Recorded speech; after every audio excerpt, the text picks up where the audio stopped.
are Marcia Kavanaugh. Thanks so much for joining us. Well, this was the week in state politics when leading candidates got nasty with each other, only it was for lieutenant governor. We'll look tonight at the latest in the elections, including the cost of TV, judging the debates, and what the gubernatorial candidates really think about Medicaid. We'll also look at the Jefferson parish ballot and some key legislative and education elections.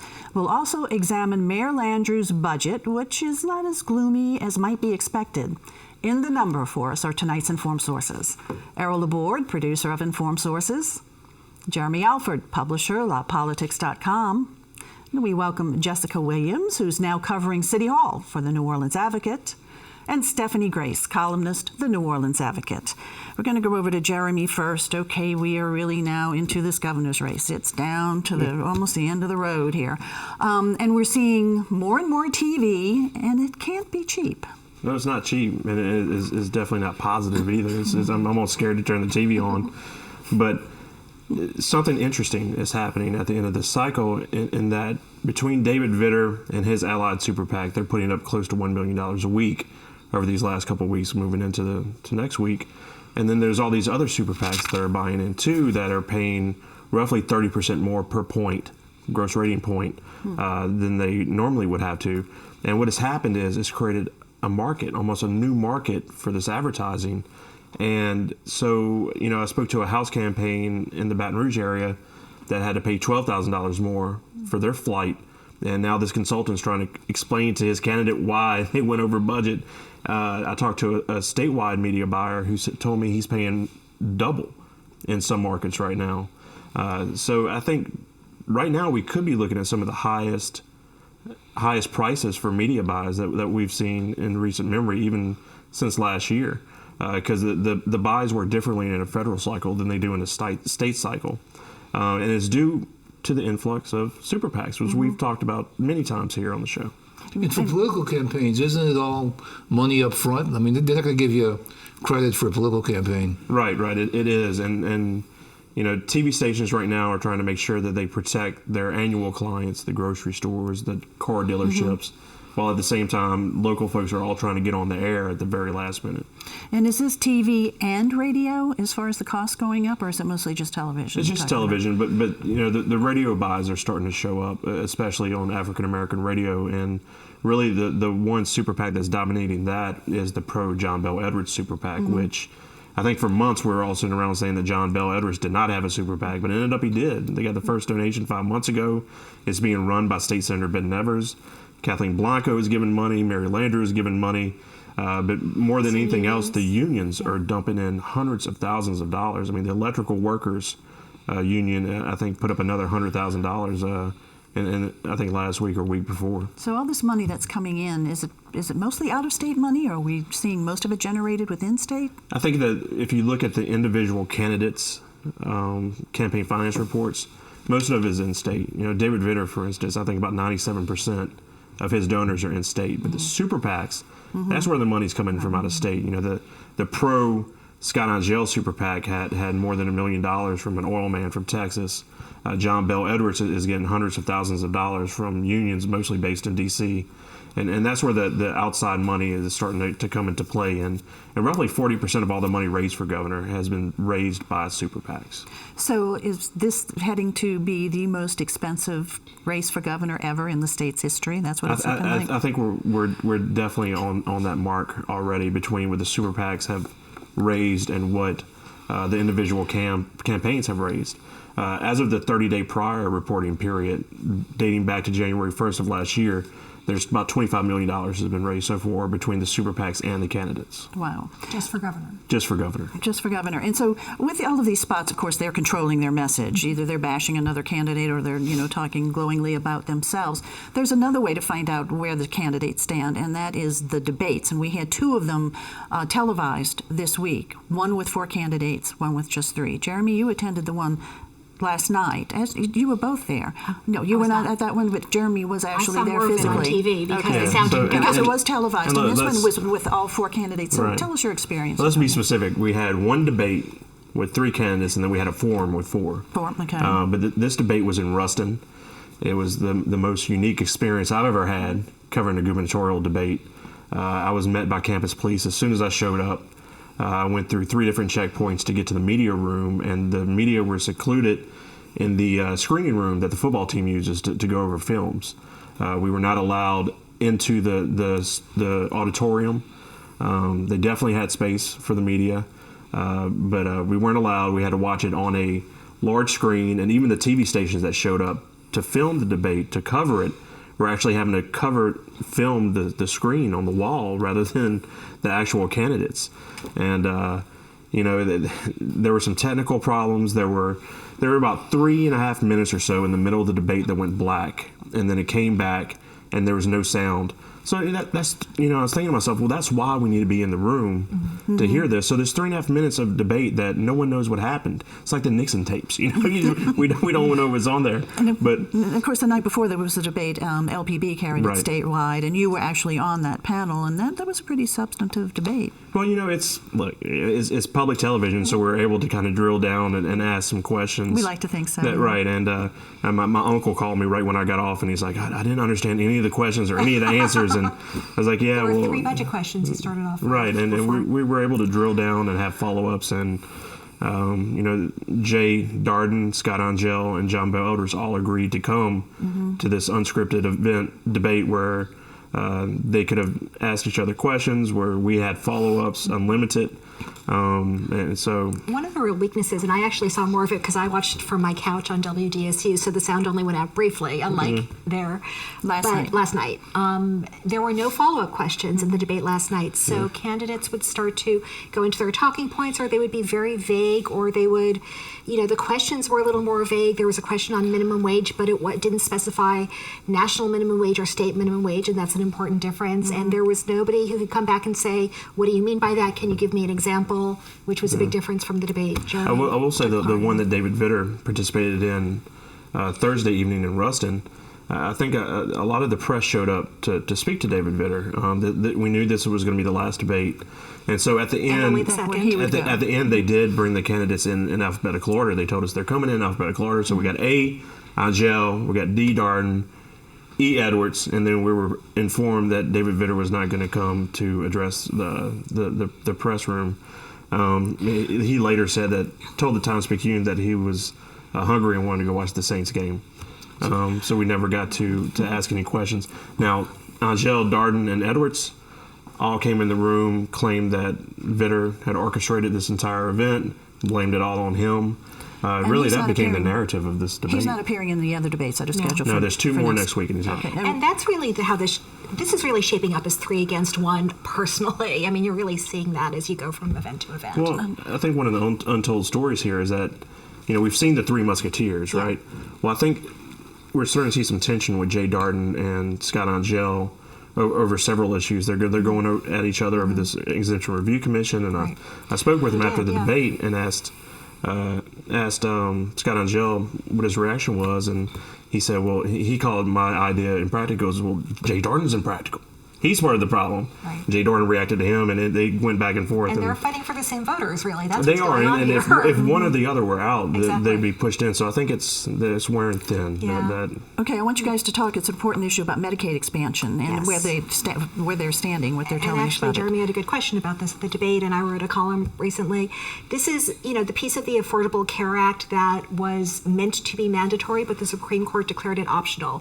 Expansion of Medicaid, which is government health care for kind of the lowest income, people who are too poor to qualify for the exchanges that a lot of people are on.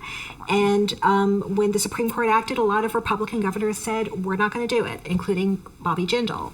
And it's been, the first 3 years, which we're just coming to the end of, it's 100% federally funded. After that, it's going to go to 90%. So it's a very good deal for the states. And what's happening alongside that is the money that this Louisiana has relied on instead of that is going to go away because the idea is that everybody's going to be shifted into an insurance-based coverage as opposed to kind of they're called disproportionate share dollars, money directly to the state. Jindal has been adamant about this. It's part of his no Obamacare stance. Underneath the surface, though, the business community, the hospitals, really a lot of people have been working to put the pieces in place so that once he's out of the picture, Louisiana can start drawing down this money. And what do the candidates say? And the candidates are, they're all open to it. John Bell Edwards, the Democrat, is absolutely for it, would do it on day one. The three Republicans, the way they're talking, they want to do it, but with conditions. And this is something that's happened in other Republican-led states. Instead of just accepting straight Medicaid, they've gone in with the Obama administration and negotiated some terms that are more kind of Republican terms. They might be, a way to make it an insurance, like more go through the private sector, or some requirements of co-pays on patients, things like that. David Vitter actually has said specifically he wants a work requirement for people. Of course, this is largely for people who are working poor. But so these are the waivers that we're hearing them refer to, that they have to seek from the federal. Yes. So how long then would it take, if you're seeking a waiver, how long would it take to get the Medicaid expansion actually implemented? That's the key thing. Some of them are Jay Darden has indicated that he would kind of take the money and then negotiate the waiver. The other two, Scott Angel and David Vitter, more resistant to that. There really is a ticking time bomb here because the hospitals need the money, and there's also a provision put into law last year that the private hospitals would put up the match, the local match that the state's going to have to pay to draw down this much, much larger share of federal dollars. The legislation was passed says they have to have everything done by April. So, and then the next administration has to trigger that formula and the collection. And I haven't heard the candidates say yet whether they support that assessment that hospitals want on themselves.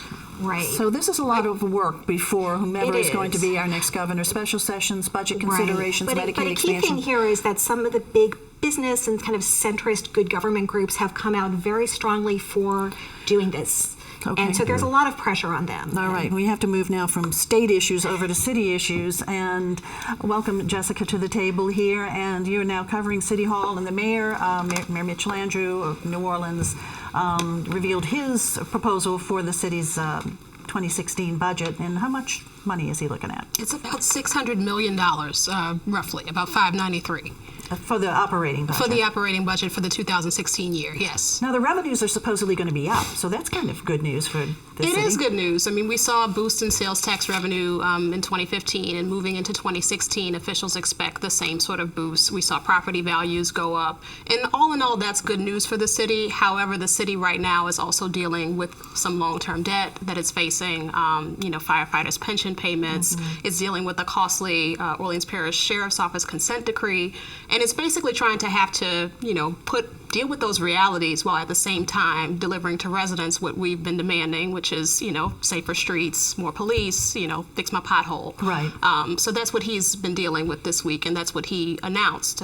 He was able to take some of the money and give police a raise. I believe he gave them a 15% raise.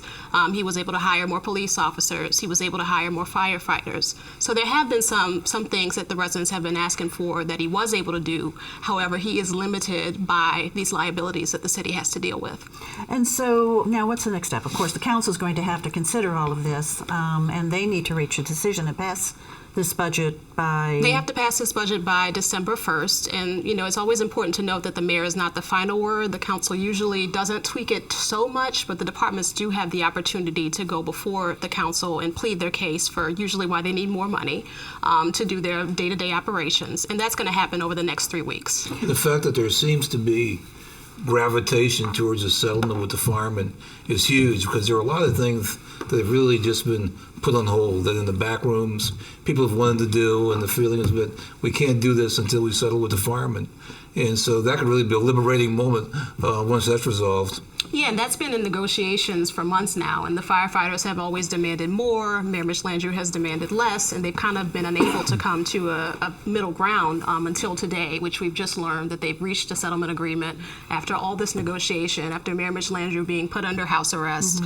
They finally come to that agreement. We'll get more details about that later on today, but that is good news after all these months of being stalled while they figured out. And the whole report was amazingly upbeat, I think, as you pointed out, largely because of tax revenues. One place where we're being hit, though, is raising parking meter fees, doubling that. That is something that was kind of put in the back of the mayor's, 48-page budget presentation on the last page. But parking, under the administration's proposal, parking meter fees would go up. So right now they're $1.50 from 8 to 6 p.m. He wants to extend the hours from 10, make them $3 in the French Quarter, and then $2 everywhere else. So that would generate about $4.3 million for the Department of Public Works. And so you'd have to keep feeding the meter beyond 6 p.m. If the mayor gets what he wants, all the way to 10 p.m. Yes. So when he conducted a lot of meetings around the community to try to get a feel for what the community really wants. What were the primary things that the community wanted? It was about what you would expect. Crime, we want safer streets. We want you to fix our potholes. We're tired of seeing, streets that are constantly, written. And just, blight remediation. Let's get these blighted properties together. And he did propose a plan. He's hoping to actually introduce a bond issue in April that would generate $100 million specifically for street repairs. So he's hoping to do that. And if he can get the voters' support on that, then that would be a step in that direction. Okay, thanks a lot, Jessica. I'm going to go back over to Jeremy right now, continuing with some more state politics, and we have a race for lieutenant governor that's getting a little bit testy now.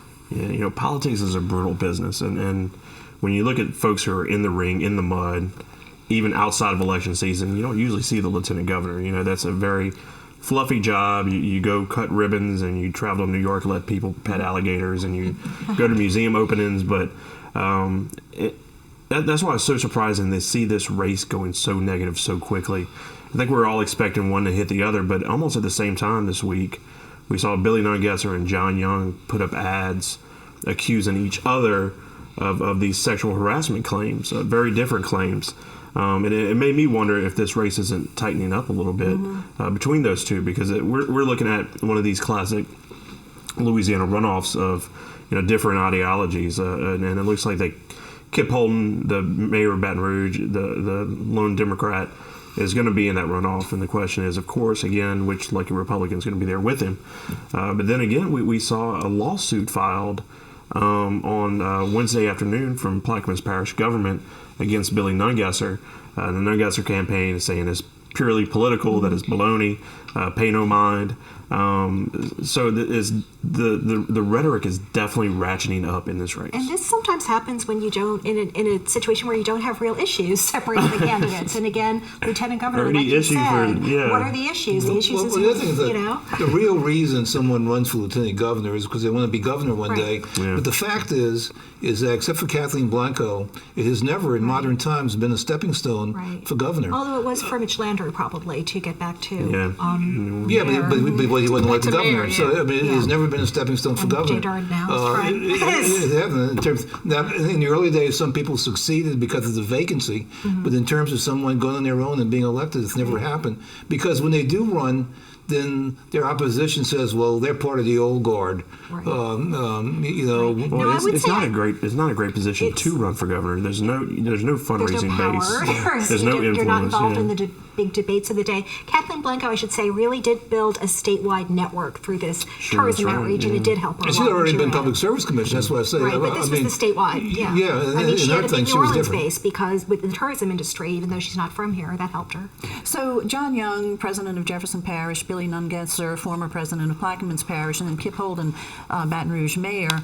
How well are these men, particularly the two from South Louisiana, Young and Nungesser, how well are they known to the folks throughout the state? Well, I've seen different things in North Louisiana, and again, all the statewide race, the polls are just all over the place. I mean, there are trends, but I've seen polls where they're pretty close in North Louisiana when you consider the entire region. I think Nungesser is probably a little better known because he did run for lieutenant governor in the past, whereas John Young has had to go out and build up his name recognition. But I'll bring it back around, and I still think Acadiana is the swing region in this race. Whoever captures Acadiana makes it to the runoff. Okay, all right. Well, we'll see. We're getting real close. All right, back to parish politics, Jefferson Parish politics, and we have some council races. Yeah, the parish election schedules are always so, especially like Jefferson Parish, that their elections are the same time as state elections, and so they're always part. Whereas in New Orleans, our city elections are at a different time. And there's advantages to that, to having your elections at a different time, because you don't have to give up whatever office you hold to run for office. And so, but a lot of times, if you have one seat and you want to run for another one on statewide, you won't be able to run. And of course, some people are term limited. There's a smattering of elections in Jefferson Parish this time. A good bit of them are uncontested. There was an opening for council at large where Harry Lee's daughter, Cynthia Shang-Lee, was Lee Shang, I'm sorry, where she ran, and then she didn't have any opposition, and so she walked right into that. But the other council at large race does have it's a three-way race. Lewis and Jimmy, and all these people have political credentials, and this is the. This was the council district where Cynthia Lee. This is the district race. So let's talk about this one first. Okay, this is the district that would be the Metairie area. Mike Thomas is actually a former council member. He was an interim councilman when Tom Capella was elected, and when he was elected assessor, and then became the interim councilman. He is a former assistant DA and has worked in city government. Jennifer Van Vranken is known to people in the media because she used to be on television on Fox 8 as a reporter. In fact, she was a guest on this show a couple of times, and her family's fairly well known because they have operated the balcony out in Jefferson Parish.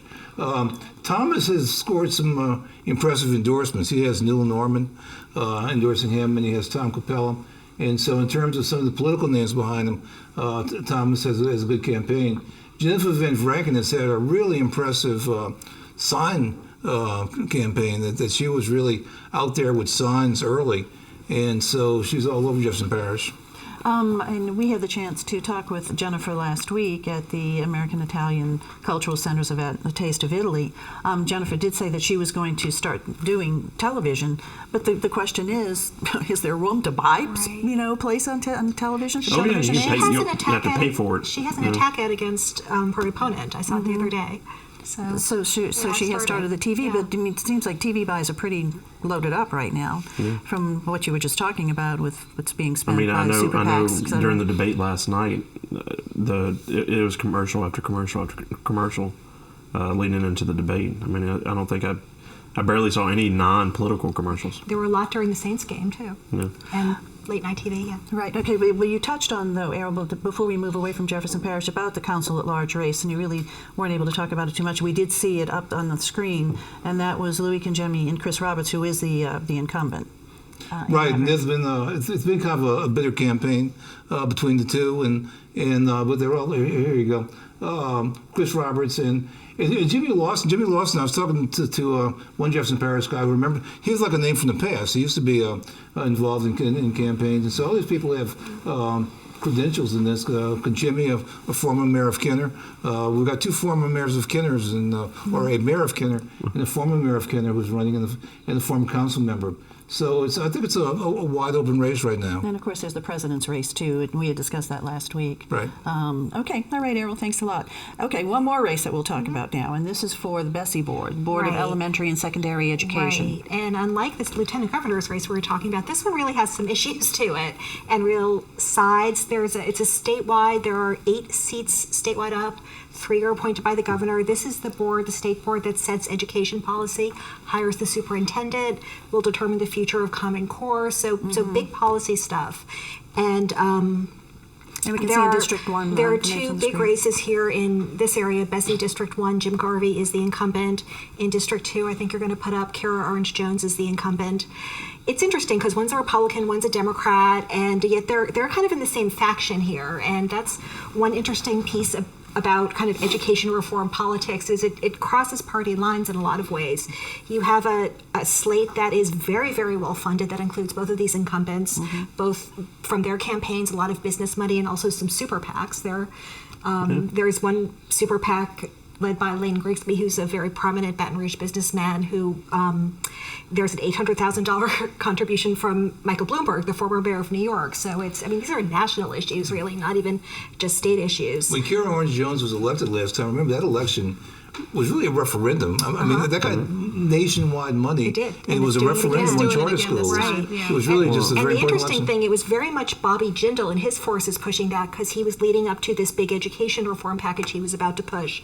Now, Jeremy published a mailer that Kara Orange Jones or somebody supporting her put out that's kind of an attack on Jindal. He's really broken from this group over Common Core, over his relationship with John White, who apparently would like to stay, be reappointed, excuse me. So, there's kind of the Chamber of Commerce business community and a lot of reform, again, that's their word, minded Democrats. Both Landrieu's are very much in that camp on the kind of, Garvey, Kara Orange Jones side. And then the opponents have a slate too, and it's an interesting group because it's kind of on the left, it's teacher unions, on the right, it's maybe more Tea Party oriented, local control people. So the politics are interesting and unpredictable. Flip Bessie is the name of the group. Is the it's a parent-led group. 4 years ago, Jindal and the Republican Party did put most of the money into these races, but since then, Jindal has flipped on Common Core, and Common Core has split the Republican Party, and neither are playing this cycle. And the gap's being filled by these groups. Lobbies put a few $100,000 in it. One of the interesting things is the rhetoric. Nobody, the people who are for Common Core don't really talk about it that way. I thought this was interesting. I got a Jim Garvey a flyer not long ago, and it has the phrase Louisiana Standards Local Control, which is what the opponents say. I mean, it depends on how you define Louisiana Standards and local control. I'll throw out a very quick possibility here. So we got 8 seats that are elected on this board. That's how many votes they need to keep John White in office and to keep this pro-Common Core majority. What happens if we get through the election cycle, there's no clear majority, and the governor has 3 appointments, that maybe the governor is the real influencer here on Bessie and not these fall elections. And this is something that came up during the debates. Absolutely, there's a split among the gubernatorial candidates, so it's important too. Across the board, and the direction of our state and direction of education for our state, too. Okay, thanks a lot. All right, time to look ahead. Errol. The entertainment event that New York has been waiting for, the 610 Stompers returning to the Macy's Parade. They were there in 2011, and they kind of got cut off by the TV people. They went to commercial, and when they came back, the TV people really didn't know what to make of them. All right, and so this time I hope they get better positioning. But this is what New York needs, and so they'll be there. They're always such fun to watch. Right. I hope they get it a little bit more this go around. Jeremy. Monday night gubernatorial debate in a beautiful, historic setting, our governor's mansion. Only 3 candidates showing up. Vitter is not showing up. I would say to David Vitter that if he thinks he's going to be the next governor, he should come by and measure the drapes and debate. I think everybody would love to see him there. We certainly would. Everybody certainly would. Jessica. The mayor's budget. The mayor, as I mentioned earlier, the budget is not final. He still has to go before the city council. The different departments still have to go before the city council. You can bet that you'll probably see a petition for more money from the Orleans Parish Sheriff's Office, who has long argued with the mayor over how best to fund that office, and he's due to present in the next couple of weeks. Okay, thanks a lot, Jessica. Stephanie. Even more debates. The next Republican presidential debate is coming up right after the election, so we can have Bobby Jindal's people are in there fighting so hard to try to get onto the stage. There's some real desperation here. His fundraising numbers came out. They're terrible. You look at the Democrats. Lincoln Chafee got on stage. Really, Bobby Jindal. He needs to be on the main stage. Okay. So he is demanding. They're demanding. Thanks a lot, guys, for being here. Thank you all for joining us, and we will see you again next week for Informed Sources. Have a good evening.